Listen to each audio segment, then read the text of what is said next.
Hello, everyone, and welcome to Digital Journeys. Today, we're going to look at what is the Power Platform. Our guests today will be Jim Holman and Trace Armstrong. So, with that, I turn it over to Jim. Hey, thanks for having me, Jerry. Here today talking with Trace Armstrong about collaboration and workplace productivity. So, Trace, can you tell us what is the Power Platform? The Power Platform is part of the Microsoft Office 365 suite of products, and it comprises several different applications that serve different functions. You have Power Apps, which is more of like a custom app slash form tool, plus it has the ability to be its own standalone application if necessary. You have Power Automate, which is the workflow component, the automation piece. You have Power BI, which is your analytics and reporting, which you can pull from a number of different data sources. And then you also have Power Pages, which is a new Microsoft product, which is more of a public facing version. Prior to this point, Power Apps, Power Automate, Power BI, all of it had to be within your tenant and used only by your users. With Power Pages, you can create a public facing side of an application for individuals or users to interact with. That's interesting. Would you describe these as applications that can work together? And if so, how would that happen? Absolutely. So that's kind of the beauty of these applications is they're built to work together. So for instance, you might start with a Power App. So I'm going to build a custom form to automate some kind of process. We'll say it's an expense reporting tool. You could create an expense reporting app. A user would go and fill out all the information, and then they would submit it. And then from there, a Power Automate workflow would fire to go through the business process. If it has to go through different layers of approval before a check or a direct deposit is triggered, you could automate that. So instead of it being strictly done through email, Power Automate can send stuff to Teams notifications, emails. You can assign the task. You can do a lot of different stuff with that.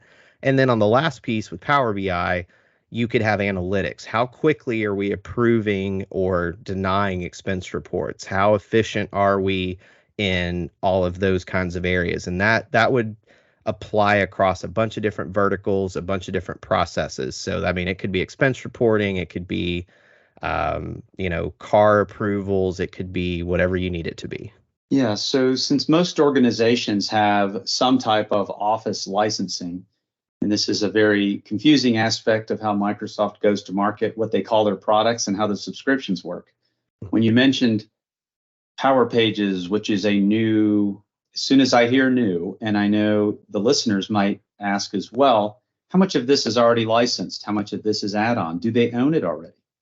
Absolutely. So things get really interesting depending on your licensing. So if you are a Microsoft E1, E3, or E5 user, that's going to drive your access to these. For Power Apps, if you are Business Standard, Business Premium, E1, E3, E5, you have access to build and interact with Power Apps. And that's a new development. It used to only be Business Standard and E3 and above. They've now extended it to E1s. So there's no additional cost to use Power Apps with that licensing model. For Power Automate, same thing. That is already included in your licensing. The only additional charge is when you hit Power BI and Power Pages. If you are an E5, Power BI is already included in that user's subscription. Otherwise, there is an additional charge that varies depending on who you're getting your license through, whether you're going direct to Microsoft or if you're going through a reseller, which can sometimes get you a better deal depending on the size of your organization. Power Pages is 100% an extra charge, and it's limited to a certain segment of users. So like 300 users cost X to access Power Pages. 500 cost X, or X plus Y. And then like 1,000 users would be X plus Y plus Z. Okay, so more of a tiered approach there, depending on how many of the consumers of the objects, let's say. Mm-hmm. So there's a lot of horsepower there that you're describing. Microsoft's adding new functionality into the stack. It could be intimidating for small or mid-sized businesses. Can you tell us about what kind of technical skills might be required so they can fully take advantage of this? So it really depends on what you're trying to do. So if you're just trying to build a basic form that's not tying to, say, an ERP, you're not trying to connect it to another system, I feel like with a little bit of practice and some help from YouTube, a user could create a custom form in Power Apps.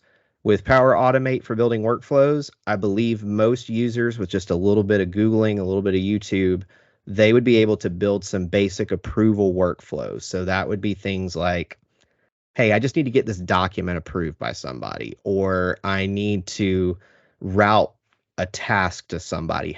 They could do those kinds of things. Now, where you really could use some help from a contractor or a consultant standpoint on those products is when you start getting into complex business processes, like something like a capital request. Those have a bunch of different conditions. You might have fields show or hide based on information you put into the form or the Power App in this case.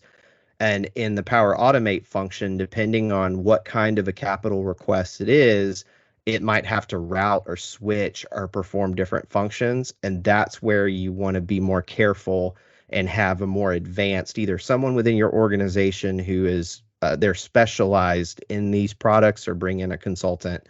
When it comes to Power BI, that one can be hit or miss for small to mid-level firms, mostly because depending on the data you're trying to show in Power BI, because Power BI doesn't work really out of the box. You have to have a database of information, whether that's Access, a SharePoint list, a SQL database.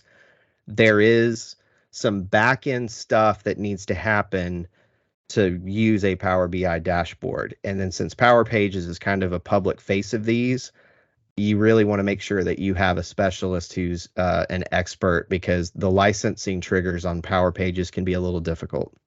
Right. So I didn't even know Power Pages was a thing yet. And that kind of begs the question, where is Microsoft taking the Power Platform? And as you answer that, how should the product roadmap influence consumers and Microsoft customers on how they maybe retire legacy solutions with the Power Platform? Okay. When it comes to Power Pages and what they're doing with the Power Platform, what I would say is that Microsoft is trying to make this more accessible to every user they interact with. One of their big drives is citizen development. And for citizen development, there are always going to be a little bit of pitfalls because they're just things they don't know. So from a roadmap perspective, I would start something simple with Power Automate. Start getting used to automating simple processes. Start with doing some basic approval flows, and then eventually work your way up to something more complicated. Like a good example of that is a lot of the behind the scenes. So for some of the technical people listening to this and not necessarily an end business user, most of the back end of Power Automate is JSON. So if you have somebody on your staff that is really advanced in JSON development, they can do some really incredible things within Power Automate to automate stuff, whether you're writing to an ERP, whether you're trying to generate actions in an application. Power Automate to me is the easiest entry point into the Power Platform. Then you can kind of take it another step up and start using Power Apps to develop forms, applications, getting more advanced. And then once you have that baseline of data, so we've got processes going, we've got applications going, then you can bring in Power BI for analytics and reporting to get a better idea of what's actually happening within these processes. Because you can even do predictive analytics in Power BI. So you can actually start predicting, hey, based on this swath of information we have, this is what our next quarter could look like in this application. Not even financially, but like how many things are we going to put into this system on average, those kinds of things. So from a roadmap perspective, that's what I would do. In terms of what Microsoft is wanting, they're trying to drive the full integration of their customers in the cloud. So what that means is for the last, 15, 20 years, we've had very siloed work because nothing fit together, because the cloud, even 20 years ago, we didn't even know what the cloud was. And if we did, it was a theory. Well, now we live in the cloud, whether you have a smart device, whether you have a laptop, a tablet.